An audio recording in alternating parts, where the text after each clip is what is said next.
Now listening to the Flip Nose podcast powered by Callier Basketball Apparel. Go inside the mind of Patrick Sumugat as he dabbles about the local scene culture, homegrown figures, and whatnots here in Winnipeg.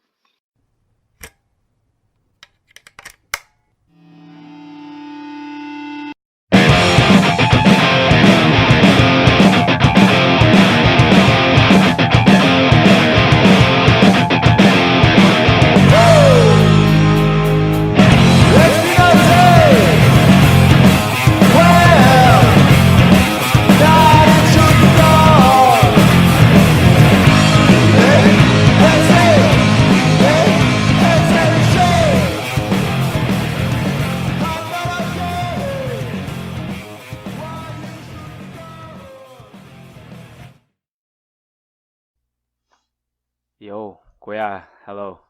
Uh, First spot of the year, let's get it, Kuya. I'm here with the legends. What I meant, the legends, the godfathers of the game we call sneaker game here in Winnipeg, the founders of Winnipeg Godsole. If you don't know them, drop your Jordans, drop the Yeezys. You ain't shit, okay? Don't don't make us look bad, okay? What's up, Kuya Jerry? Kuya Johan, kamusta po? Hello. What's up? Thanks you for having us. Salamat. So, the goal of the pod is like to bring local guys who do a lot of good things around the city. So, I stumbled upon Winnipeg Got Soul. That's where I met Kuya Jerry. So, like, Kuya, tell us all about Winnipeg Got Soul. Well, we first started in 2013. Well, I was approached by a friend of mine at the end of 2012, December-ish. He asked me to do like a sneaker event, which at the time I was already out of collecting sneakers and all that stuff. So it took a time for me to get back to him, maybe a month or two. And then so I told him, if we do this for the city, because Winnipeg's never had it before, right? We need to do a charity aspect behind it, right? Not just hyped up shoes. People can buy this and this, you know what I mean? There is the meaning behind Winnipeg's Got Soul where we connect sneakerheads, diba? Tapos, when I tell him, he said, let's do it. So we reached out to a lot of charities in Winnipeg, like nonprofit shelters in the city. So we decided on that at our event we would collect sneakers for Giving the less away fortunate. Jordans, eh? I mean, yeah, that was the point, right? Because a lot of the attendees that would be at the events are going to be sneakerheads, right? So what the less fortunate don't have, they probably never had a pair of Jordans on their feet before, a pair of Nikes or whatever, right? So that gave them a chance to get that, you know what I mean, that experience. Kuya, like, how was the sneaker culture when you were like started like this? This was like 10 years ago, like. Yeah, you could probably talk. Oh, okay. Yeah. Well, when I first started, there was no actual culture. There was no sneaker, this and that. There was only like, I like that shoe, I'm gonna buy it, Okay. right? So that's where the love came. If I see a sneaker, if I like it, I'm gonna buy it. Because I remember back home, we don't have like outlets like Nike. You see that in like the magazines, and then you order it, and you call your tita. Tita, this is my size. December's coming. Wow. I want Air more Pippins, Mhm. like the big airs. Like, but here, how accessible like the sneaker culture way back? It was easy. E- There was no lineup. It was There was no fist fight, I guess. no there was there was none of that. It was at the store. It was sitting on the shelf. Buy it, right? Because like the recent release, especially like the Boxing Day. I was telling my friend, I'm hyping myself up. I'm doing push-ups. Like, you never know, man. Things get sketchy sometimes. Like, you have to pump yourself. Prepare for a fist fight because someone's trying to be smarter than you. Like, okay, so like again, my friends I was mentioning, I'm having them like the Winnipeg Got Soul founders in my pod. So it's like, how and why? I'm telling you because just in, you're wearing Jordans, but they kind of actually brought the culture here. That's my take. Is it fair to say like you brought the hype here? I don't think we did. Come on, Kuya. I Take know the we're not. credit, Kuya. We would take credit for any of that, right? There's a lot of sneakerheads that been doing it since I've been doing it, and they're still passionate about it, right? And they're still doing what they were doing back then today, right? They're not reselling. They're not, trying to make money off shoes. They they're doing it for the passion, the love of collecting shoes, right? Kuya Yo, Yep. like, what do you see about the trend right now? Is it like dwindling down, going up? I think in the case of the market, there's a lot of a younger audience for more fashionable shoes where it's like going beyond the sports aspect. Like the of dad it. shoes is coming back. Like I wanna buy a Air Monarchs. Right. So people are buying like it's a wide variety now.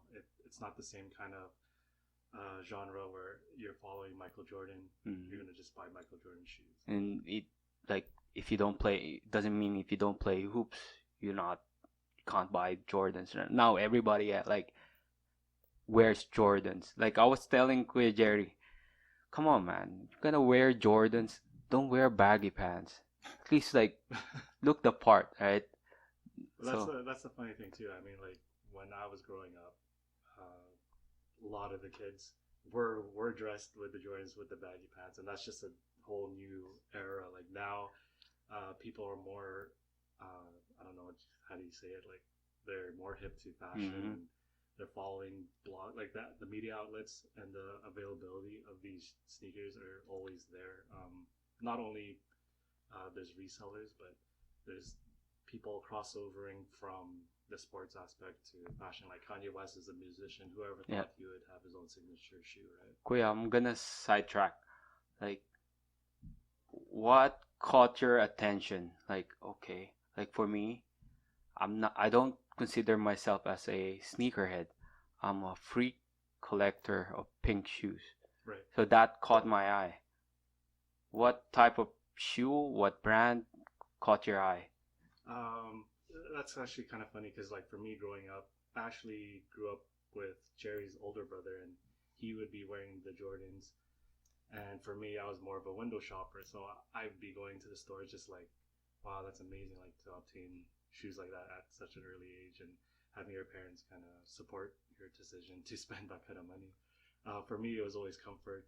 I always kind of looked towards like the Air Max 1. Mm-hmm.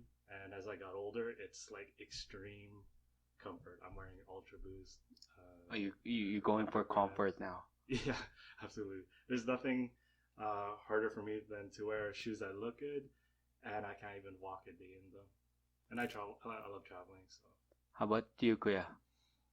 What's the question again? Like, what shoe caught your eye? Like, I'm gonna start. When I was first shoe that ever caught my eye when I was a kid, I remember I was like 6 or 7 years old. Was a Stan Smith, right? My dad was wearing that shoe. He wore that forever. He's still wearing it now because I just bought him like 2 pairs. But yeah, there was a Stan Smith, and then from there, just the simplicity of that Yeah. shoe, I fell in love with, right? So when the Jordans, I got my eye on 2 Jordans. It was the Jordan 6, the Carmines was my number one all-time fave Jordan ever. I remember my tito, like he rocks Stan Smiths also. He was telling me in Tagalog, it's like a responsibility. If you're gonna rock Stan Smiths, you better know how to clean your shoe. Ganun din ako. Yeah, Talaga. Jerry's- It's kind of like Jerry's Spider-Man. It's a gift and a curse. Mm. So, yeah. So, Kuya, I'm gonna sidetrack again with the other stuff. Like, like, I'm gonna ask, like, how much should I use force?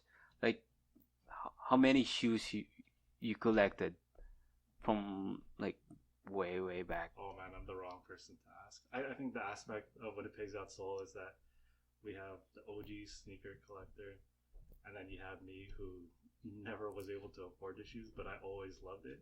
When I got older, I did collect probably like 2-3 pairs a year at max, and that's just me trying to just survive in this world. Your heyday, Kuya. I Yeah, honestly I don't know. I could keep count right now. When I moved into my new house, this was 10 years ago, probably like 250 Damn. pairs. There's probably still more shoes at my parents' house. You need a therapist now. But that's No. that's something you also Oh, gotta remember. but then again, I already donated most of it, Yeah. right? Like, there's no use for it. If Like- if I'm not wearing it, somebody else can. Like for me, if I know there's a release, I'm doing all the good deeds prior to the release because I only have one shot at this.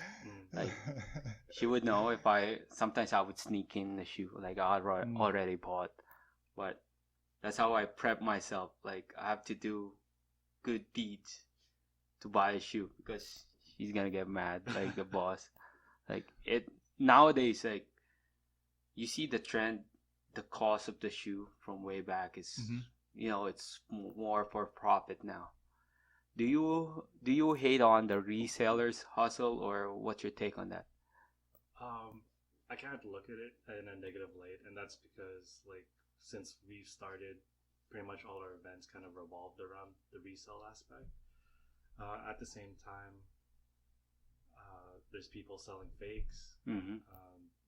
There's people Getting beat up. Yeah, getting beat up through trade. Meetups. But in the end, it kind of teaches a lot of kids like a real hustle that the everyday kid has no opportunity of doing. It's kind of amazing that some of the people who follow us since the beginning, they're just adolescents, and right now they're in the game and they're making good money. Mhm. They're also making Mhm. good connections, networks. They're knowing how to treat each other better. And it's just beautiful to see. I mean, from the time we started, we were the only ones doing the events, and since then, And that's the whole essence of the Winnipeg Got Soul, like, Mhm. to give Yeah. back, right? yeah. And it's a blessing that they even consider us to be at their shows to collect shoes for them. They could do it themselves, but they still look to us like, these guys take it seriously, and that's all we're trying to do is just kind of inspire people to be their own innovators of, being Kuya, part of the community. like, for like sneaker convention, do they reach out to you? Like, do you want to open a booth or open a table? Yeah, We actually reached out to everyone, right? Because at that time there wasn't nothing going on with sneakers or vendors or local clothing apparel. So we reached out to them, and they said, "Yeah, we'll do it." And it was our first one was probably the best one that I'm gonna say. I don't know if you could agree with me, but I think that's probably the best one we've ever done so far. you're talking about Our first sneaker first swap. event? Yeah. Yeah, speaking on what Jerry was just saying, I totally agree. I mean, we had no expectations. We didn't know if there was a community for it or an interest. People came.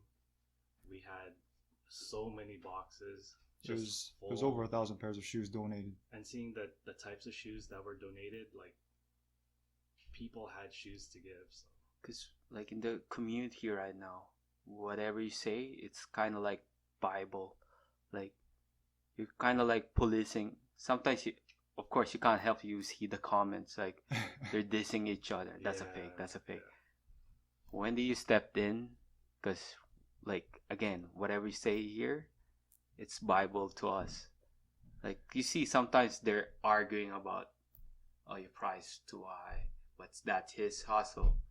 So, did you encounter like anything like that? That's there's a gray area Mm. on that because everybody, if you're reselling, they want to make money, right?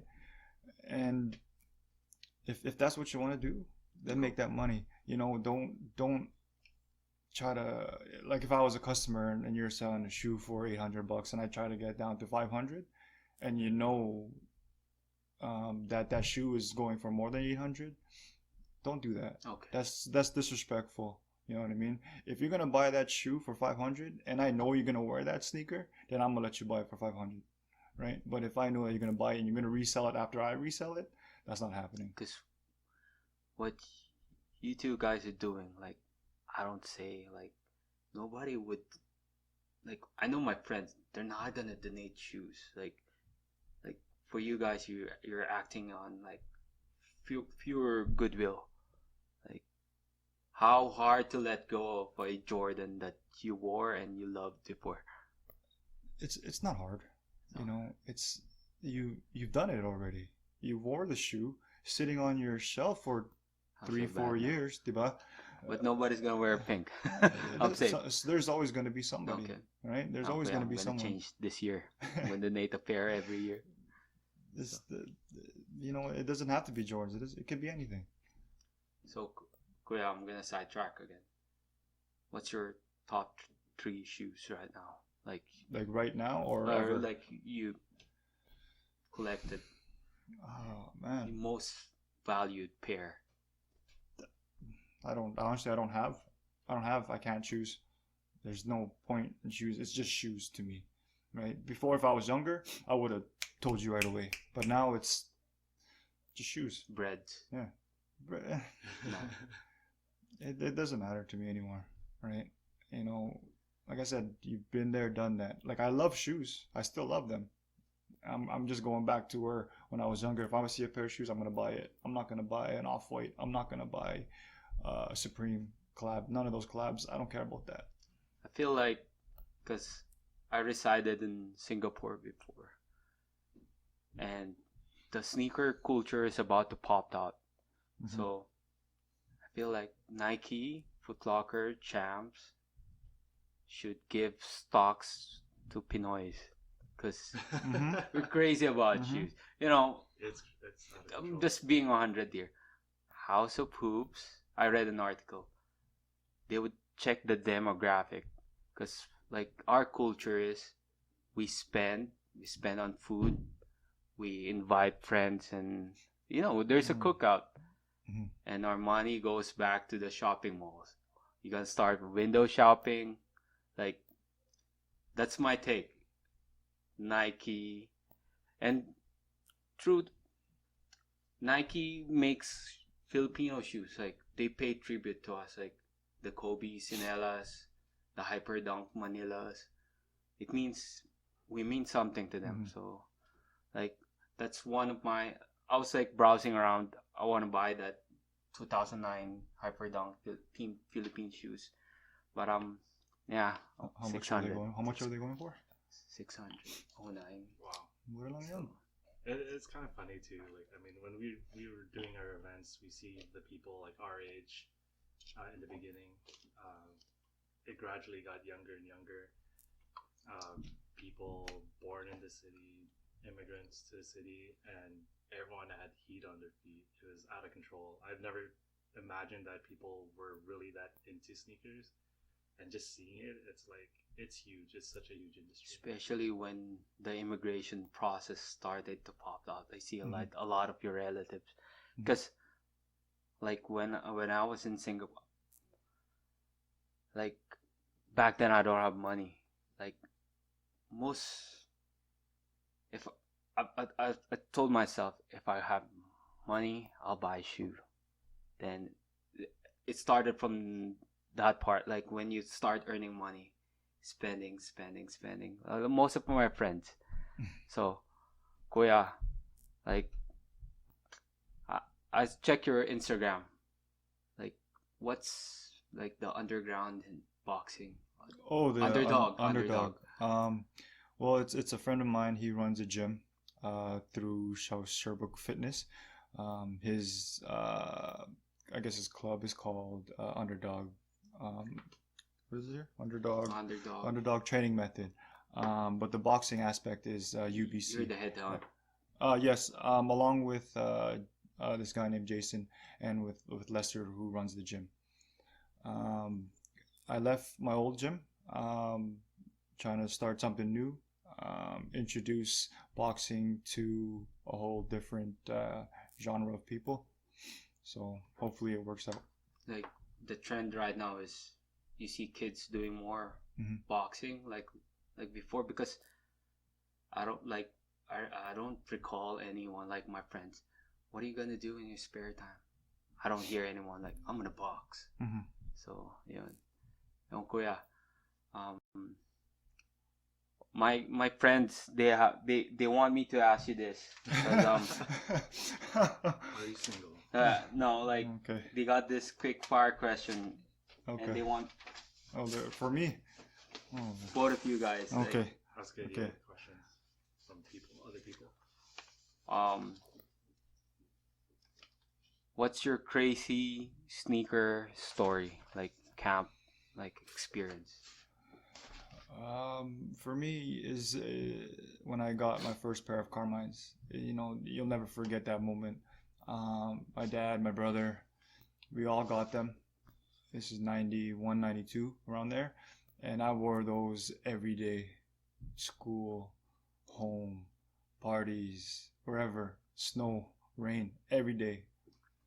Did you camp for that shoe or No. back then there's no, no no, camp? no camping. No. No propane No, tanks. I, no. I still have the box. It was $169. Damn. So my friend RJ Ramos, shout out to you, pare. Yeah, this goes for both of you. Do people comment about the stuff that you're doing, like your mom, your wife, because you're spending your time doing this, and it's like sweat equity. So are they like supportive? For me, I think one of the stupidest things I've ever done. I think I was working at a place for 10 years and I was assuming I was going to be a lifer, and I was like, okay, here we go. I guess I'm not going to look for any more jobs. I got laid off in 2013, and the first thing I did was ask Jerry if I should buy this pair of, was it Jordan Steel? Jordan Steel 10s with the toe cap, the Yeah. And OGs. the toe cap? Yeah, and he said, go for it if you want to. I had extra money. I was kind of like in no regard to buying shoes, and especially that they were not my size. I think they were 9.5. I'm like 11, and it's just something I just felt like doing. And today it's just sitting on my shelf. I do have a son now, so I'm thinking maybe if the shoes stay in good shape and survive another 10 years, he could probably fit them. How about you, Kuya Jerry? What's Like- that? Like comments about You know, like we wouldn't be doing this without the support system that we have, right? And my wife, my parents, my brother, they all support it because they know what we're doing. We're doing it for good things, right? So the support that we get from them, it's unreal. And we can't ask for anything else. Kuya, one more question from my friend. I don't even think you answered that question correctly, but yeah, that's cool. No, because like they wanted to ask you guys, like, who's gonna continue Winnipeg Gatsole? Like, of course, it's not a two-man show. You need help. Or where do you see the Winnipeg Gatsole next 5 years? Do you need help? Need sponsors? That's a great question, actually. I mean, being a two-man show, like literally two-man show, we've seen our ups and downs. Being in it, especially, you can totally just check our Instagram. It's lacking posts. We don't have a website. Also, just maintaining it and continuing it when, like, I don't know, God forbid, something happens to either of us. But we do have our children, and I don't know if they have real interest in the thing. Like we're trying to instill that same kind of upbringing that we were brought through, where we Hopefully know it how goes is not to on, have anything. because Yeah. before I migrated here, I researched the culture here, and Okay. first thing came up like Winnipeg got, so okay, I'm home. Oh wow, really? Because I'm I'll take care like, of that. No, just kidding. so like I'm gonna ask my kuya, like, Kalye Basketball sponsor Winnipeg Gotsole for the merch, like anything you need when talk to the big boss back home, like for the merch. And if you need nice. volunteers, try to help out. And if you got like updates and news, you're welcome to the Flip Show. So like we can do this like we can do this when you have like an event or before you have an event. So the goal of the pod again is to be a hub for us, like to like Mhm. connect with each other and your market, our market. If imagine if we can just bind all together, we can like if we're gonna do a shoe drive, I can talk to some of my friends also. So Well, that's good. That like we always, I mean, we're still collecting shoes. We just don't post it, nothing like that. We're doing what we're still doing, but we haven't had an event for how many, what, 2 years? I can't remember. We did our 5th year, and we haven't continued. That's when the transition from other people starting their own events started happening. okay, Which was a great timing. But like just talking about Winnipeg's Gotsole, we also gotta have a huge shout out for all the volunteers that did participate, who Mhm. were a lot of our friends and family. Without them, I don't think we would have been able to pull it off. And like Jerry was saying, there's a lot of support for what we're doing because we're non-profit. We Yeah. never made much. If I'll any make money. shirts for you, kuya. Like when you're next event, I'll pledge that. Appreciate it. Oh, okay. So yeah. Salamat kuya. Salamat ulit Kuya Jerry, Kuya Absolutely, Johan. man. So plug ko lang, follow us on Winnipeg Gotsole, Underdog Training, Method, yeah. the Flip Nose Podcast. Shout out again sa Hoop Junkie. Salamat sa pag-plug. So long guys. Kuya Jerry, Kuya Johan. Ayos astig. Passion, hip hop,